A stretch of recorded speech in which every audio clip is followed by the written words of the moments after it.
All right.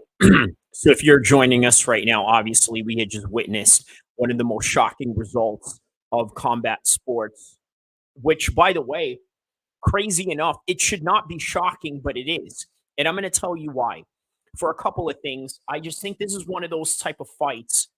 Straight off the bat, you have two strong guys. One guy is a lot more skilled than the other. Okay, maybe Anthony Joshua is not as strong as Francis Ngannou in terms of what he can bench press or what he can uh, do deadlifts with or squats or anything like that. But what Anthony Joshua has is enough functional power to override the skills that are missing within Francis Ngannou, and that's literally just what we had witnessed with this particular fight. Now, you see, there's a lot of gaps that are is involved with the game of Francis Ngannou when it comes to boxing. For one, you got to understand something about somebody like Francis Ngannou. He is a guy that relies a lot on his power shots, no matter how technical you are going to try to make him out to be. In other words, the way that he fought against Tyson Fury was very technical, but it worked because the technicality and his brute strength and attributes was able to show and mitigate whatever Tyson Fury was offering in terms of his height and technical prowess that he has over most of his opponents in the heavyweight division. Now, you want to talk about technical prowess. How about Anthony Joshua and his recent improvement he has made in terms of just the leaps and bounds after the Usyk fight? Now, I got to tell you guys, I told you that in the Usyk fight, it was one of his best performances, but nobody wanted to believe that because of the reason that, well, let's just be honest about it. Anthony Joshua is in this type of recency biased victimization. And let me explain why I'm telling you that. For one, you're saying that because Anthony Joshua had lost to Alexander Usyk, who arguably is the best heavyweight in the world right now, that we're going to just downplay his skills and he's not able to do what he had been able to do with Otto Wallin, with Robert Helenius, and now with Francis Ngannou, who, by the way, it is not a fluke what you saw when you saw him fight Tyson Fury. It wasn't a fluke at all. What you saw out of that situation was an athlete that was able to pick up boxing a whole lot quicker than most people who are not as athletic. That's what you witnessed out of Francis Ngannou when he first took on Tyson Fury. And what you had saw was the gaps, not the skills, because obviously on paper Tyson Fury was the man with the most skills, but in terms of attributes, he was able to close that gap in the deficiency that he had when it came to the skills because he just wasn't boxing that long.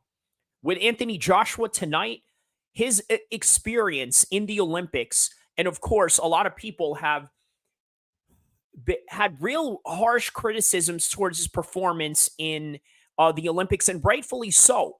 Reason being was because he literally coasted his way into the Olympics in terms of his gold medal run.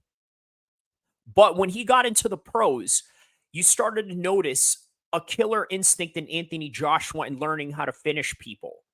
And then eventually there were a few times where he had fallen because, like all athletes, there is a certain level of optimal arousal that goes down as your career goes into these different waves and motions. So, in other words, what you had witnessed out of Anthony Joshua in the beginning of his pro career was the optimal state of arousal in his performance. In other words, the knockouts that you saw was exactly what you had witnessed in terms of exactly what he had earned in the gyms, in the practices that he had done in the amateurs, but also his experience in the Olympics, which literally is, one can argue, world level boxing at its best. But at the same time, you also have to understand that once he had beaten the likes of Kubrat Pulev, um, Carlos Takam, And then when he got into the Andy Ruiz fight, he sort of felt a different level in terms of optimal state of arousal because let's face it, he fought in a different environment, which, by the way, is very important to sort of signify and understand the career trajectory of Anthony Joshua. So, for example, going into New York, it's a different time zone. It's a different way of, it's a way different feeling in terms of the weather and the climate and everything that you have to adjust. So he goes in there in the Andy Ruiz fight. By the way, a guy that he never really prepared for because he was preparing for somebody that was sort of a swinger, sort of somebody that was a hooker, somebody that was throwing haymakers like Gerald Miller. And then here he came in there with somebody like Andy Ruiz. So, okay, he loses just like everybody else. The problem is when you're Anthony Joshua, you're not like everybody else. So the expectation for you to do great is a lot more than the average fighter. So, of course, every fighter falls. Of course, every fighter may take a loss, especially at the highest level. But when you are Anthony Joshua and the type of products that you push, the type of commercials that you're a part of, you're expected to win. So, what people don't understand is that in order to be the best, you have to go through these certain motions. Maybe you have to take a loss in order for you to get back another win or to get better and learn from your mistakes. This is something that is often missed out in the boxing culture that, quite frankly, is very much more prevalent in the mixed martial arts culture. You see guys like Diaz, even though a lot of hardcore MMA fans know that the likes of Diaz or Jorge Masvidal maybe subpar in the A-level fighters that we know and the rest of the world may not know. But nonetheless, we are a lot more forgiving, even with the highest level of guys that are not big names like Diaz, Jorge Masvidal, Conor McGregor, and whatnot. A whole lot more forgiving, which is why you notice that in between Anthony Joshua fighting tonight, not only that, he was fighting in the O2 Arena prior to that. And then prior to that, another O2 Arena show, which, in other words, what I'm trying to say is that it was one of those situations where it was almost like he was downgraded after he had been doing these big stadium fights in Wales, in Cardiff, in London, in the Spurs Arena, where the Tottenham, guys play. In that place, where else did he fight at? A whole lot of big other stadiums. Wembley, plenty of times he's fought in Wembley. So this is Anthony Joshua in a nutshell, and now he gets downgraded when he fought the likes of he was supposed to fight Dylan White, but obviously he went in there and fought Robert Helenius, right? So it's almost like a downgrade in a way, but a downgrade that was needed in order for you to progress, which, by the way, leads me to the next topic at hand with somebody like Conor McGregor. Because here's the thing that I noticed with Anthony Joshua and Conor McGregor, they sort of parallel each other in terms of being a big product in combat sports. And let me explain what I mean by that. So with Anthony Joshua, he took a route where he didn't feel he was too big to fight in the O2 Arena. Would you ever picture Conor McGregor fighting in the O2 Arena? I'm sure he would love it. I'm sure he would be down for it. The guy said he was down to fight during the pandemic when they had nobody in the crowd. But guess what? The UFC was not down for that. So therefore, his performance, his activity level, and on top of the fact that he has contract negotiations that are ongoing and very difficult based on the type of price that he's looking for and the worth that he is at, as opposed to, let's say, what other competitions can offer out there, such as who? The Saudis. So he becomes inactive as a result. Whereas with Anthony Joshua, he took his product to a whole nother level. By the way, a much more humble level. And because he was able to take his product into a much more humble level, he was able to learn. He was able to, I guess, sharpening up his craft. Can Conor McGregor do that right now? No, he's ready and healthy to go. What's the problem? The problem is obviously he has a movie coming out with Jake Gyllenhaal. You guys know about Roadhouse. You guys know about when Jake Gyllenhaal came into one of the UFC's weigh-in and did a mock weigh-in to film parts of the movie of Roadhouse. Now it's going to be released, obviously, this month. And as a result, Well, guess what? Now Conor McGregor has those obligations to do that, which, by the way, makes his contract negotiation with the UFC a lot harder, as opposed to Anthony Joshua in this particular setting right now. He is able to humble himself, put himself in situations where he fights out of gyms. He could fight out of the Apex Center with a boxing ring if he could. He allowed his product to have a little bit of humility to do that. And by the way, speaking of humility, here's another thing that you got to understand about Anthony Joshua in a nutshell. So if you notice the way that the guy trains, he doesn't train in fancy yachts the way that you see with Conor McGregor. He doesn't go out there and train in very high end facilities or anything like that. He trains in a normal gym in London and does the 9 to 5 blue collar thing, waking up in the morning, training, just doing the simple things, doing what old school boxers used to do. And guess what? He put himself in a situation that allowed him to be humble and to be able to express this humility, which in turn really translated into honing his skills into what you see today. So, this is why it's one of these situations where it's not a surprise, but at the same time, it is because of the hype that we put so much into Francis Ngannou and his particular stock.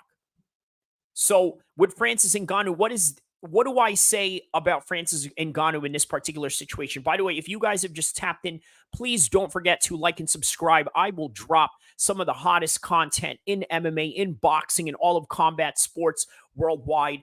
And I'm going to tell you this. Francis Ngannou, as I've said and mentioned prior to this particular channel and content, going into boxing is going to ruin his career into mixed martial arts. And by the way, really, I should title this particular content that I'm doing right now and rename it something with Conor McGregor, because there's a lot of parallels to this. When Conor McGregor took on Floyd Mayweather, I'm telling you from my own honest and humble opinion that it really compromised his chin. What is the proof that Conor McGregor compromised his chin after the Floyd Mayweather fight?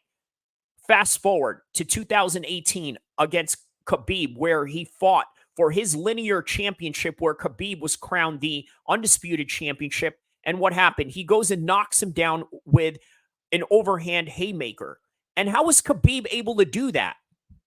For one, he was able to do that because Conor McGregor got damaged in a Floyd Mayweather fight. So with that in mind, how do you think the rest of Francis Ngannou's career is going to play out in MMA as a result of this? How do you think he's going to do against that Ferreira guy that just beat Ryan Bader recently, by the way, in a Saudi Arabia PFL card, Bellator versus PFL, which, by the way, the majority of Bellator guys dominated, except for that Ferreira guy. He was able to get Francis Ngannou as a result. I'm sorry, he was able to get Ryan Bader as a result. And in the future, he could probably get Francis Ngannou as a result of this. So now, I'm sorry to say, Francis Ngannou has now officially become a broken man. Francis Ngannou is going to be severely damaged from here on out. But at the same time, good news. He still has money. He's got a lot of money. And by the way, this narrative is really going to drive up somebody like Dana White. And it's really going to drive up his narrative as to downplay him and only to, I guess, big up Jones and promote Jones at a higher light as a result of this particular event. But either way, this is the beauty of combat sports in the theater of the unknown. Guys, please do not forget to like and subscribe, because I promise you, every time there is an event going on, every time there is news, every time there is concepts of mixed martial arts and boxing that we can talk about, I'm going to drop that content and make it the most epic combat sports content that you will ever see on YouTube, inshallah. Don't forget to like and subscribe. Watch from the very beginning as we react to this shocking result of Francis Ngannou being KO'd by Anthony Joshua and the reasons why in between that. Also, the parallels of Conor McGregor's particular career and Francis Ngannou as we see it move forward from here on out. So I will be here moving on forward for all the live combat sports events and all the topics and news that's going on in the crazy world of the fight world. Don't forget to like and subscribe, inshallah.